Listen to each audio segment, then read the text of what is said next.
শখ এটা এক ধরনের ভালোবাসা যা মানুষের ব্যস্ততার ভিড়েও একটু নিজের মতো করে বাঁচতে শেখায়। আমাদের চারপাশে অনেক রকম শখ থাকে। কেউ গান গায়, কেউ ছবি আঁকে, কেউ ঘুরে বেড়ায়, আর কেউ কেউ নিজের হাতেই রাঙিয়ে তোলে রঙিন মেহেদির নকশায়।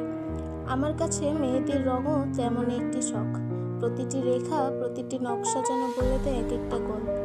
কখনো উৎসবের রং, কখনো আবার সুখের ছোঁয়া।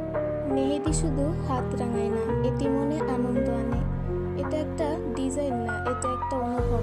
কখনো বিয়ের দিনের আবেগ, কখনো উৎসবের প্রস্তুতি, আবার কখনো নিছক নিজের জন্য করা একটুখানি ভালোবাসা। কারণ শখের সৌন্দর্যটাই আসল জীবনের রং। মানুষের শখ যত রঙিন, জীবনের আনন্দও তত গভীর। আমি একজন মেহেদি আর্টিস্ট। এই শখটাই আমার প্রফেশন, আর আপনাদের হাতের ক্যানভাসই আমার শিল্পকর্ম। অনেকেই ভাবে মেহেদি শুধু বিয়ের দিনের জন্য, কিন্তু না, শখের কোনো সময় হয় না। আপনি চাইলে যে কোনো দিন, যে কোনো মুহূর্তকেই করে তুলতে পারেন একটু বেশি স্পেশাল একটা মেহেদির ডিজাইন দিয়ে।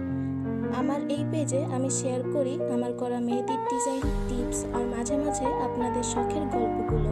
তাই যদি মেহেদি হয় আপনারও শখের তালিকায়, বা একটা বিশেষ দিনে চান নিজেকে রাঙাতে একটু অন্যরকম করে, তাহলে চোখ রাখুন আমার পেজে। শখের যত্নে আপনাদের পাশে আছি আমি।